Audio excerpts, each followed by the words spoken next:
contractor. And he ran off with my money. Of course he did. I was paying 8 people to sit at home and do nothing just for me to get my license. You can't learn anything when you succeed, but you've learned so much when you fail. Hi, everybody. Welcome to I Swear I'm an Introvert, the podcast where we celebrate and amplify the voices of Black women in business. Here we dive deep into the real stories from childhood dreams to entrepreneurial success while tackling the conversations we don't often... Yeah, no, I'll be talking to my producer. That was B in the background. We dive deep into the real stories from childhood dreams to entrepreneurial success while tackling the conversations we don't have often enough about mental health, resilience, and representation. Our mission is to empower women, inspire little brown girls, and show the world that our stories matter, our voices are powerful, and our success is limitless. I am your host, Lindsey T. Evans, your Savvy SheEO. This podcast is being recorded in our recording studio at Liberty Point Consulting and Liberty Point Realty in Orland Park, Illinois. This podcast is being filmed and produced by Brian Evans, owner of Flawless Focus Digital Media. This episode is being sponsored by Precious Memories Preserved, where we convert VHS taped memories that the whole family can enjoy today. Today, I have a very, very, very special guest. I love her so much, y'all don't even know. This is Doyin Ajilore. Did I get it right? Yes. Okay, I always said it's her. She owns Dreamers Academy and Dreamers Academy 2. These are amazing, affluent, top-tiered daycares in the city of Chicago and outside of. Let's give a round of applause to Miss Doyin. How you doing today? I'm good. I'm so honored to have you here. Thank you for having me. I really am. I think that the world needs to hear more from you, so I'm so excited to hear what you got today. Let's see. What's one word you'd use to describe yourself right now? Resilient. I want to unpack that so bad. I'm going to let her have that. We're going to get started today and really just get into who Doyin is as a woman, as a wife, as an entrepreneur, as a mother, as a friend, just so people can see themselves in you. Because I think that you have a lot to share just in our short time of knowing each other. Let's kick it off by telling us a little bit about your childhood and what was life growing up for you. Well, I'm originally Nigerian. I was born in Benin, in Cotonou. And my father was in the military and my mom was a diplomat. So I got to travel around the world, grew up around the world. I actually did not start speaking English until I was about 4 and a half. So it used to be our traditional language, Yoruba and French. And Igbo, which is one of the local Beninois languages. Went to high school in England, Nigeria. Went to college in England, the States, and Nigeria. Gosh. I loved teaching. I taught at the local schools in Nigeria. And ended up learning to assemble and program satellite dishes when it first came out with a company called Netcom. And then my dad owns a farm he inherited from my grandfather, so I went into that. So I learned how to fertilize fishes, incubate eggs, grow day-old chicks into layers and broilers. We had cows, we had pigs, we had goats, we had rams. So I kind of learned how to manage all of that. So kind of growing up in Nigeria was awesome. You know, you always had your village, which was huge to me. And that's kind of one of my goals for dreamers, to create a village for those that really don't have it. That's amazing. I think that's what we've lost. A lot of, because the saying is it takes a village, but, when laws changed and people changed and, you can't say this to this child, you can't say this to this person. And I think that's the power that we kind of gave up when we decided to have all of these rules and limitations. Yes.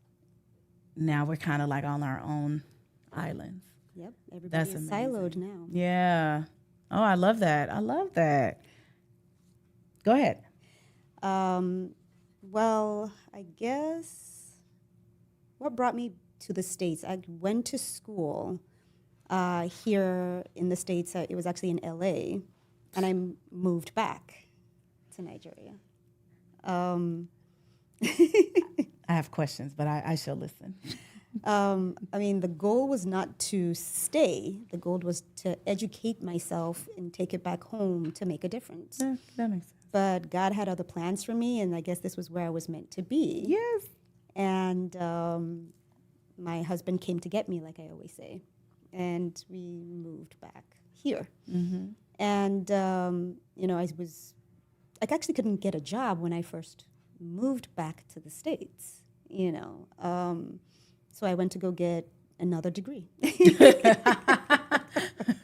Those who can't get a job go learn something else. So I went and got IT, a degree in IT, and started working, at tech jobs, and then you ended up at UIC, in the transplant department. And, my cousin, Shion, had leukemia. And we were talking about, what would you do when you beat it? And he was like, you love working with children. I love working with children. Let's do this. And I was like, okay, beat this, and we'll do it together, And, he overcame. So I was like, oh, no. Now I have to. You're like, I knew you would overcome, but then that means that I have to do something too. I'm like, now I really have to do this, So started working on it. Started looking for locations. Wow. And my first setback, I found a place that I thought was great in the medical district. I got a contractor, and he ran off with my money. Of course he did. And of course, I'd been saving and saving and saving to make this happen. So, my money vanished. I tried to track him down. I sent people, to try to find him because I'm a black woman. I'm not going to go to Calumet City to go look for a man. And we just could not find him. We knew where his mother lived, but we just couldn't find him. We tried to serve him nothing. Nothing. So it took me a year to, find where Dreamers One is right now. And we started working on it. And my daughter, Lori, walked through it, and she would actually play in there while construction was going on. She picked out the colors, and she was 3 at the time. Wow. And we just, kept going. And unfortunately, Shion passed. So I had to keep going. Continue. Yeah. So this became, a promise, a dream and a promise, because I loved working with children. Mm-hmm. My background, my first degree was actually in education. So working with kids was my passion. I worked with kids all over the world, in Nigeria, in England, in France, in Gabon, in India. So, teaching has always been my thing. Yeah. So it was just like me coming home. Of course, getting funding was near impossible. Yes. Because I had just started rebuilding my credit. Yep. Banks would not take a chance on me. Nope. Institutions that claimed that they helped women or helped minorities, and I will not mention names, but you know who you are, did not even attempt to give me any leeway. Mm-hmm. Just to get the fundings, I had to put up my house for collateral. Yep. I had to put the business that hadn't even started, as collateral. And, I pushed through. I refused to give up. And as we were about to get our doors open, COVID happened.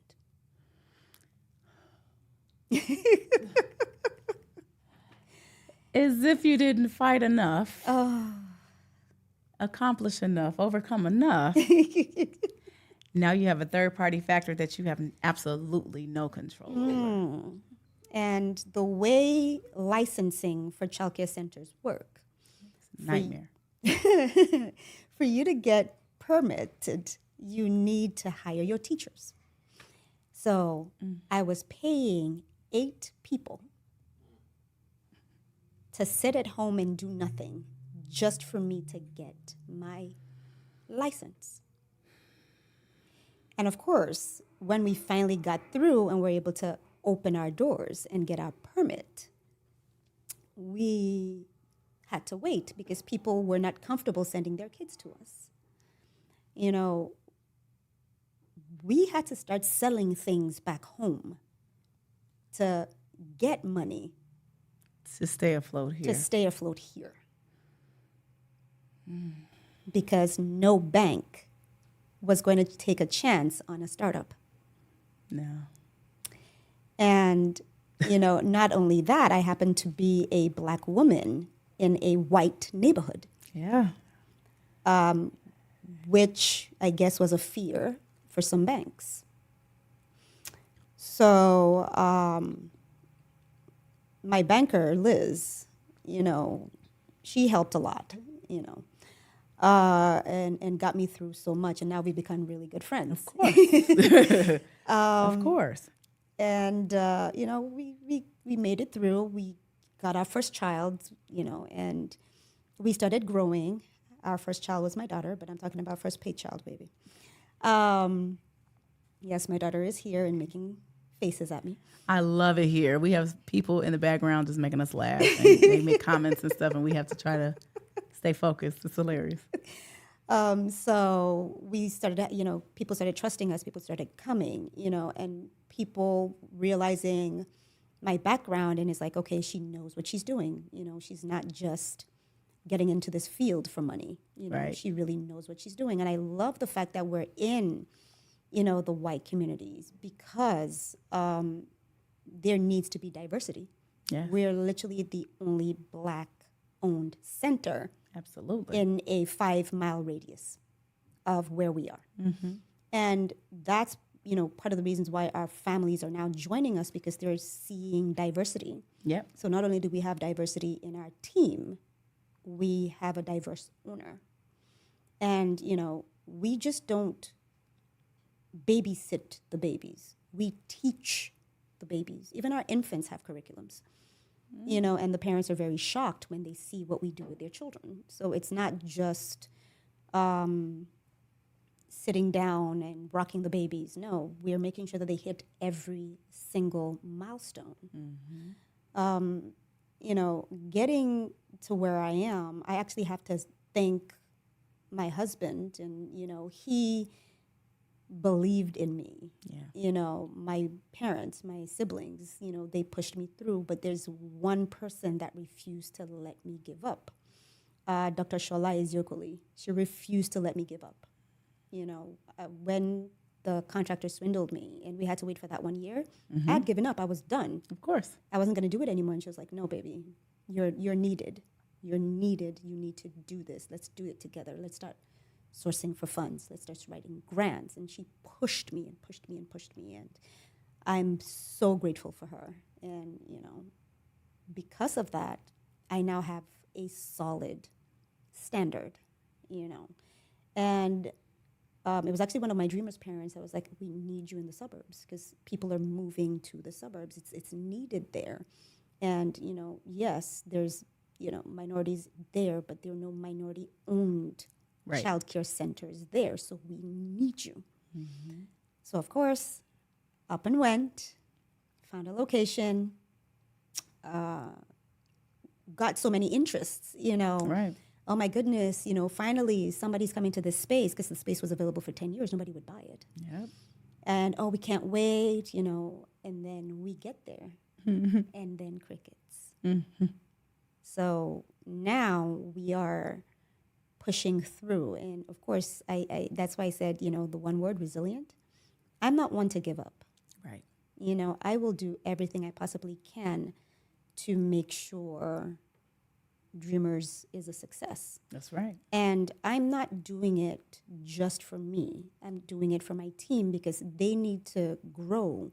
They need to become leaders themselves. The hope is they branch out and go do their own center while taking the mission and the ethics to their next, goal. Yeah. Or if their goal is, I want to stay at Dreamers, you cannot come to Dreamers and not be educated. Right. I will push you. And that's something that we do. We educate our teachers. And Dreamers sometimes pay for like a CDA, or I need money for, tuition. We will pay for it. We need more women in this field. And we need people, period. Because we're losing so many. Yeah. We are a small mom and pop. We have those huge conglomerates. Yeah, the chains. Like you will never meet who owns them. Never. Never. But they're able to pay their teachers, $30, $40, $50 an hour. We cannot do that. Sometimes. True. Yeah. True. But we cannot do that. We're a small mom and pop. We're not trying to milk our families and tell them bring $4,000 a month. That's somebody's everything. That's So the goal is to make it affordable. I mean, we've had people, from Action for Children come to, request care, and we have them. We putting together scholarship programs so that, we can afford to have them there and not, be in the red. the red, exactly. Yeah. And we're now doing merch. Which is amazing. The designs are amazing. Shout out to this cup here that I have to get. Don't worry, I'll get you one. Just saying. Oh no, it's really good. Trust me. So the goal of that is part of our Dreamers Doing Good initiative. We give back to the community. We do a percentage of our profit. Once we're in a good place with Dreamers 2, we'll start going to leukemia research. We sponsor soccer leagues. Right. We do Out of Darkness, which is a suicide prevention. We raise funds for that. March of Dimes, cancer walks and things like that. So we fundraise a lot. We do toy drive, coat drives. This December, when I go back home, my dad's turning 85, so we're going home. Amazing. The goal is to raise funds for backpacks and shoes, clothes, and take back home and give it to the shelters. Yeah. So no, it's that's not necessary. So it's as much as yes, we need to make money. It's not a money-making venture. It's a passion project. It's interesting when I talk to people who are very successful. A lot of them have the same foundation. They give. And the more you give, the more you receive. Yes. And it's special because we don't give to get. We get to give. It's funny. My church says that for offering, which is hilarious. It's like we don't give to get, we get to give. But it's true. And so, and then you see it, flourishing, in your business and your staff, because being a business owner, it's difficult to get employees that are on the same wavelength, that share the same values, that you can actually count on to carry your vision and your dream throughout, their tasks and forward. But as I'm listening to you, I'm like, that's absolutely the key. Yeah. When you give, everything does end up coming back to you. If people were to, they want to, donate to the mission of Dreamers, is there a way that people can actually give now, like just any stranger off the street, to be able to get money, to be able to help towards, getting the backpacks and everything for Nigeria and everything? Yes, most people, we kind of want you to get something For it. Yeah, exactly. Okay. So, I mean, if you go on the Dreamers website, you'll see our co-op page. Okay. And our merch is on there. And So, is it Dreamers Academy DreamersAcademyHome.com. DreamersAcademyHome.com. So that's great. So if they go on to DreamersAcademyHome.com, they click on the co-op page, they'll be able to purchase, items, and then those proceeds go towards that. Yes. And then if people want to just write you a check, they can just write it to Dreamers Academy. Yes. And you all will send the funds where they're supposed to go. Yes. See, that's amazing. And I'm excited about I'm excited about the whole thing, but I'm excited that not only do you make a difference in the lives of your children, your students, you make a difference in the lives of your employees. Mm-hmm. You make a difference in the lives of your community, your home. I loved you for a reason. It's funny you should say that, because you said children, my children. They really are my children. They are. They really are my children, and the parents know they're my babies. And when my daughter was like, "Can I have a sibling?" I'm like, "Honey, you've got 52. You've got pick one."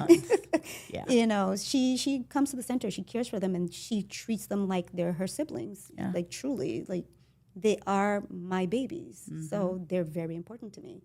My team, oh my goodness, they are my nearest and dearest to my heart. And they're spoiled. Y'all hear that? They are spoiled. I mean, they know that all they have to do is just ask, and, I will make it work for them. Life is hard as it is. Mm-hmm. I don't need to be a difficult boss. I don't need to be a micromanager. I trust you. Yeah. And that's important to me, and trust is huge. Once, you show me that you care for my babies, we're good. We're good. Trust is earned. Mm-hmm. Right? We're good. We're good. When you were growing up, did you have any role models or anybody that really influenced you? Oh, my goodness. My grandmother. Really? Mm-hmm. My mom's mom. We used to call her Mama B. She was a resilient woman. Woo! Oh my gosh.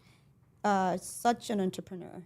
And, my mom ended up going that way too. And she, even though she was a diplomat, and she would do contracts for like oil companies and things like that. And she would send my sister and I to go get the checks, when when she got paid, and like we would build houses together, from scratch.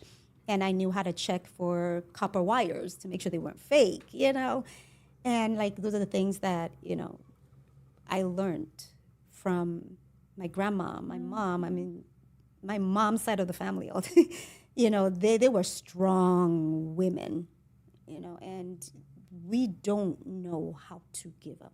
Like we really push, and failure is a lesson for us. So it's not, you can't learn anything when you succeed, but you've learned so much when you fail. So embrace failure. Embrace failure. Learn from it. Yes. Pick yourself up, dust yourself off, and try again. And was what I learned from my mom, my grandma, my aunties. So. It's funny because I was on Facebook today, just scrolling. And one of the things that they were talking about was the benefit of failure. Mm-hmm. And obviously they said if you've never failed, you'll never succeed. Mm-hmm. But if you they were saying something along the lines of, if you don't try and if you don't fail, it's just not, you have to have failure. Yes.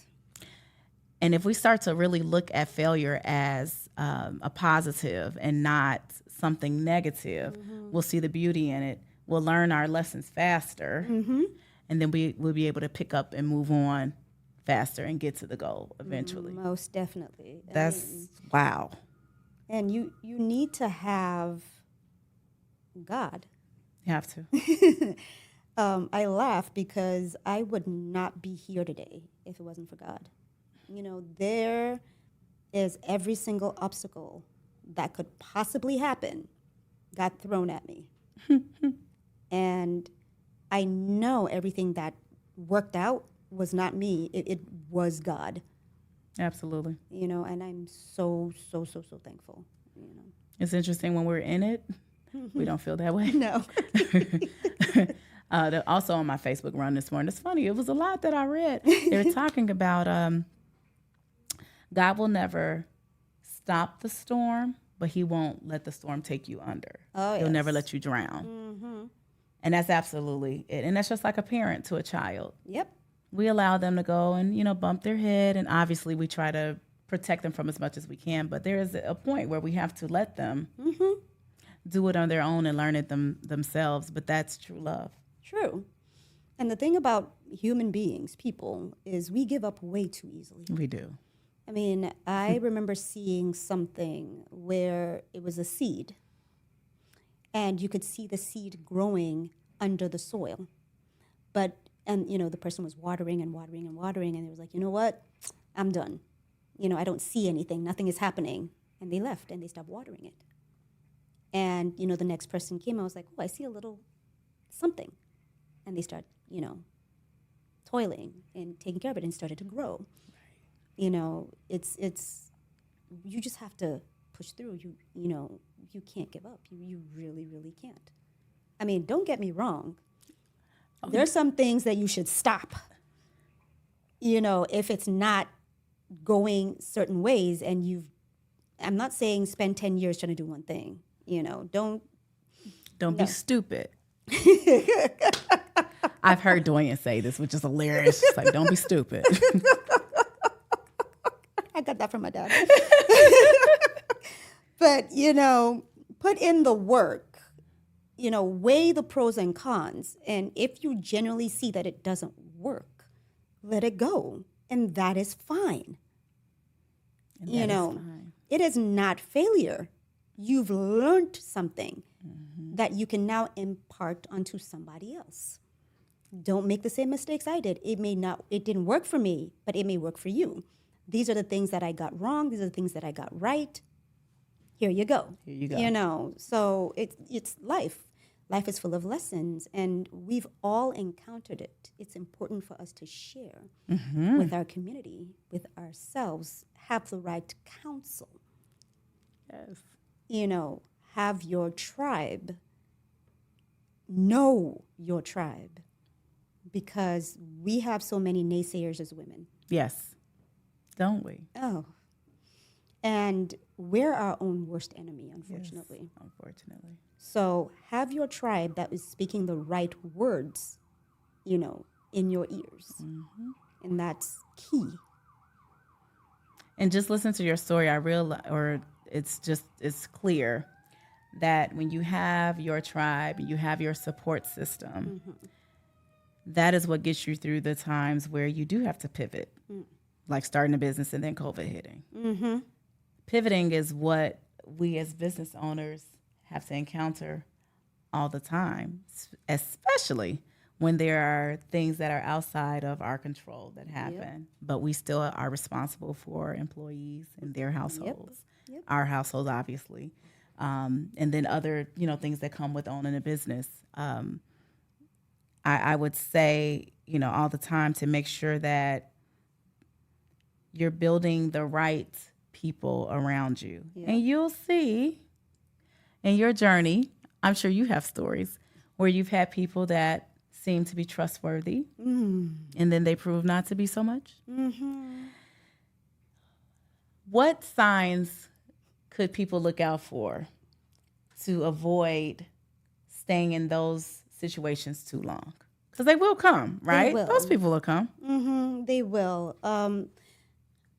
I did a lot of weeding. Did it hurt? Yes. For me, signs were, it's not working. Stop.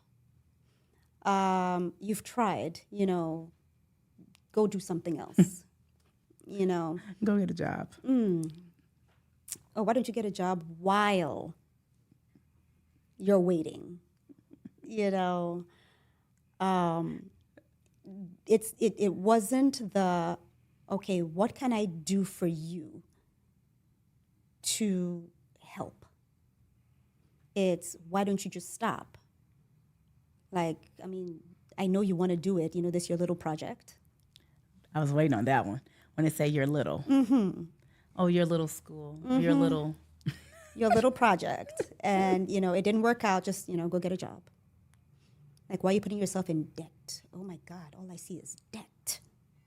But there is good debt. That's an investment. This is an investment.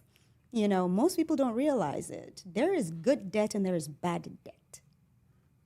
You know, for me, this was good debt. This was good.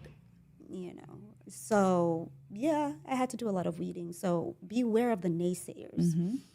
Beware of the supporters that reverse their encouragement.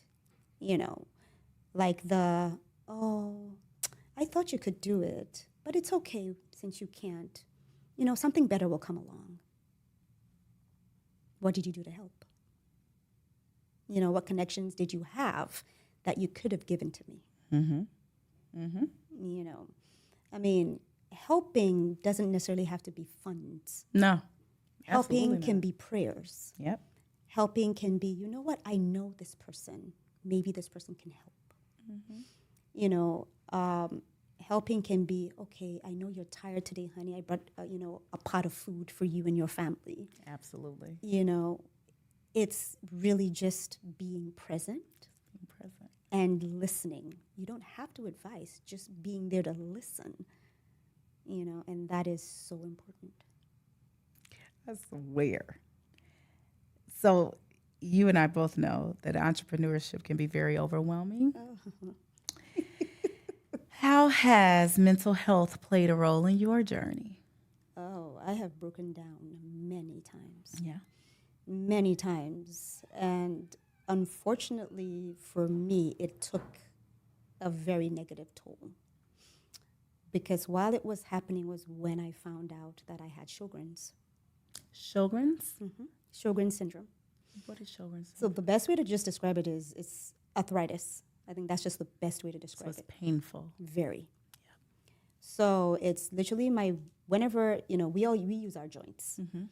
And of course, when you use your joints, it gets inflamed. Yes. Well, my body decided to be upset with said joints. So my white blood cells would attack my joints thinking they were infections. Wow. So pain. Excruciating Yes, pain. yes. And I mean, I remember when, you know, COVID happened and Mm-hmm. the medication that I was on, hydroxychloroquine, was said to be the cure for COVID. So the price of my medication went up. But I still had to take it. That you still had to take it. But now, you know, I manage it because, you know, the side effects was not the best. Mm-mm. So I self-manage. I, you know, take natural remedies. And, Yeah. that's, you know, when I go home, I go local. Mm-hmm. You know, I bring them back and I use them here. And they've helped. Mm-hmm. You know, I have good days. I have bad days. Yeah. They help. Talking to my chiropractor recently, he and my therapist, which is funny, they don't even know each other, but they've been talking about the same things at the same time recently. And talking about how mental health and your physical health, they do work hand in hand, Mm-hmm. and how important it is to not just take care of one and leave out the other, that we absolutely need to take care of both. Oh, yeah. And so for your mental health to help bring on this onset of your physical, it's insane, but I get it because it's mind, body, and soul. Yep. That you know, they work together to create us as beings. Oh, yes. And for me, part of mental health was changing my mindset. Mm-hmm. So before, it's like something happens, oh my God, what am I going to do? Okay, how am I going to solve it? And I start to panic. Yeah. I forget to eat. Oh, yeah. You know, I'll feed everybody else, but then I'll forget to eat because when I'm done cooking in the kitchen and I've served everybody else, I'm back on my computer click, click, click, click, click, click, click, click, click, trying to find funds, you know. And now it's, God, I've done my best. Let your will be done. If it's for you, it'll work. If it's not your will, it won't work. And let that be that. And that's how I take it now. And I'll add one thing to that. Either way, you'll be okay. Oh, yes. Whether it works, whether it doesn't work in the way that we want it to work, which ends up working out for us anyway. Exactly. Like, I mean, telling you. I was telling a friend of mine, she was like, oh my God, what are you going to do with Dreamers 2? You're not getting any kids. I said, okay. And she was like, oh, so what are you going to do? I'm going to turn it into a play space if it doesn't work out. And she goes, wait, what? I said, exactly. I can turn it into a play space. People can have birthday parties there. Like, it doesn't necessarily have to be a daycare. I can have parties there on the weekends and bringing another form of revenue. That's right. It doesn't have to be a childcare center completely. We have enough space to do different things. So if you're stuck, Hello? think outside the box because you have the space already. And that's with any of our businesses. Mm-hmm. I even had to pivot. We first started Liberty Point Consulting. We were just doing administrative support and bookkeeping.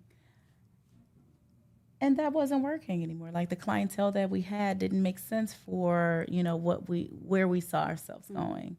And then when I went through Goldman Sachs, they ripped my business to shreds. I cried every week. Oh. They ripped my business to shreds. And they said, you need to pick one. And that was very difficult for me, someone who is a serial entrepreneur. Pick one? Where? But when I picked one, that was the pivot that we needed. And now I have so much more joy and purpose in serving the clients that we have, because we get to see them through every part of the journey. And be able to help and, you know, just to see the different successes and things that, you know, that they weren't able to see without this type of support. Yes. And so interesting when a pivot comes. Oh, yes. We kick and scream and we cry and, you know, we have our fits until we wake up and like, oh, it actually worked. I know. It was what we were supposed to do. Okay, cool. Okay. Oh, no. See, with pivots, I embrace them now. And I'm now teaching people how to pivot. You know. It is an art. Oh, my goodness. It really is. It really is. You know, nothing ever really works the way you want it to. And it's how you mentally manage yourself and how you approve or approach that next step or that obstacle that is the make or break. Yeah. So for me, pivoting, my best friend. Best friend. I'm telling you. Take care of you every time. Oh, it does. Why is positive representation of Black women in business important to you? Oh. Whew. Okay. So growing up in a Nigerian household. Yeah. Traditionally, the expectation is the husband takes care of the home by providing. But when you have strong Black women, Honey? all around you, you cannot sit. That sounds like, are you sure you're Nigerian? Because I only know one way. No. Oh my goodness, you cannot, no, you cannot sit. Like grandma, great grandmas, like mom, they don't stop. So I never learned how to sit and just wait for my husband to do something. Whew. I never learned it. Me neither. So Sorry, babe. It's important, you know, to have our representation. It's huge. It's important because we women are natural organizers. Yes. We know how to plan things. Yes. And we need for our little girls, our daughters, to see us and know that they can accomplish anything. They can be anywhere. You know, their voices will be heard because we've laid the foundation. That's right. So it's important for our daughters to see us do something, because they might just be the next person that will create something that we need, something that will change the world. And if they see us doing it, the desire to do it is high. Yeah. Like my daughter has, she's been a doctor in her head. Of course. You know, she's been a lawyer in her head. Mine too. She'll make a great one because she argues. Yeah, I love that's her. our 5-year-old. You know. Same thing. She now, how do I say this? She deliberates and she is very logical. She will bring an argument to you, lay it out, and have you make a choice for something that she would like. I'll hire you So, as my next attorney. so, you know, it's her seeing her mom every day, 5 o'clock, I'm awake. Some days I go to the gym even before she wakes up. I'm home by the time she wakes up. You know, she sees my drive. So now she has drive. So please put your girls around people that are driven. Start to create that tribe around your daughters. Give them the resources they need to be able to make something out of themselves. You know, yes, our husbands, our brothers, our fathers are amazing, and they can be great providers. Absolutely. You know, but it isn't always the case. Right. We need our women to be confident. You know, I have a lot of friends that are single, you know, and unfortunately, they cannot find men because they're too independent. So we need our sisters to start raising strong men.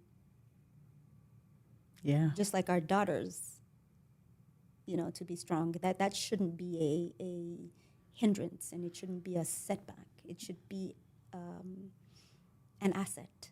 Yes. Because, I mean, it says in the Bible, he who finds a wife finds a good thing. And obtaineth the favor of the Lord. You know, so... Just saying. You know, we need to do better. You know. We do. That's, you know, it's funny because we've started doing that, and part of the you know, going home to Nigeria and things like that. I mean, it's not just with taking toys, and Lore is going to play Santa. That's right. And she's going to wrap them up and hand them out. You know, she is starting to learn to give back. Yeah. You know, so it's not just being strong, and it's not just receiving. It's they need to learn to give wholeheartedly and expect nothing back as well. Expect nothing back. That's I have so much to say and I can't. Ooh. I'm like, I feel you. What's one myth or stereotype about Black women in business you'd like to see erased? That we're difficult. Girl. You know, we have standards. We have standards. And we will not compromise our standards for anybody. No. Blood, sweat, and tears to get to where we are today. We will not compromise. So take us for who we are, or don't even, you know, patronize us at all. You know, we are who we are. Our rules are our rules. It's either, you know, you want to flow with it or you don't. And we're fine with that. We're fine either way. And maybe that's what makes us difficult. So we mentioned this earlier. I wanted to know how people could connect with you to follow your work or support your business. And the best way is to visit the website, dreamersacademyhome.com. If little brown girls are listening right now, what's one thing you want them to know? you cannot please everybody. And that's okay. And that's okay. You know. Wow. Stand your ground. Have your, what's the word I want to say?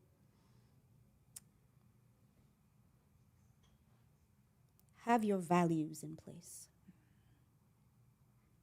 Once you know who you are, don't settle for less. That's really good. And one of the reasons I mention this all the time about why the name, I swear I'm an introvert. Mm-hmm. I am an introvert. People just don't see. I know. I'm like, I told you. They're just like, but you're so. But my husband says, well, you're an extroverted introvert. I'm like, okay, I'll take that. Yep. You know, because we have to show up when we need to show up. But if I had it my way, I would just But people tend to make you, they want you to be who they want you to be, who they see you to be. And so it's interesting that your advice for our little brown girls was to, you know, just be unapologetically who they actually are, and let that be enough. Oh, yes. Because it is enough. It is. So I agree with that so much. I want to thank you so much for coming on our podcast. I think that, you know, just your journey in life and all the different things you've seen and experienced, but just to even know that the purpose in Dreamers started with a promise. And the fact that you're living out this promise is admirable, it's heartwarming, and that's what we do for our tribe and our family. Yep. We stick with them, and we will see it through. Oh, yes. And then as business owners, that's absolutely what we do. We see it through. And so we know when to pivot. We know when to make changes. We know when to stop. Okay, some stuff we just don't need to do anymore. Yep. But to have that wise counsel, to have the right support system are keys that will help get us to where we're supposed to be. So I wish nothing but the best for Dreamers Academy 2, and everything else that you do or will get your hands in. When you go back home, I just pray that the children and the families are blessed by not just the stuff that you all are bringing, but the heart in which you're giving it to them. Because there comes a day where we're going to need somebody for something. Yeah.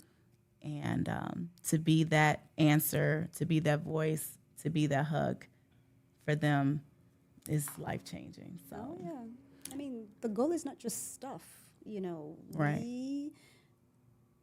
Well, my sister and I, and she actually started it before I did. Mm-hmm. She gives scholarships to young girls back home. Yeah. So that's now going to be a Dreamers Doing Good thing. So it's, you know, not only are we giving, but it's kind of like a, you know, fact-finding mission to find said young girls that need the funding for a good education, because they're smart. They just don't have the resources. So we want to become said resources for them. To help them get to the next. Yep. Yeah, that's good. I applaud you. I applaud your family. So great getting to know you more today. Follow us on our website at heels2sneakers.net. This is the I Swear I'm an Introvert podcast, where we celebrate Black female business owners and our journeys to becoming successful, just to be able to show that we are a sisterhood. Yes. We do share some of the same experiences, and we need each other to make it to our next. So we're wishing you all the best in your journey ahead. Hope you learned something today to help you get your entrepreneurship journey to its next chapter. We'll catch you at the next episode. Bye.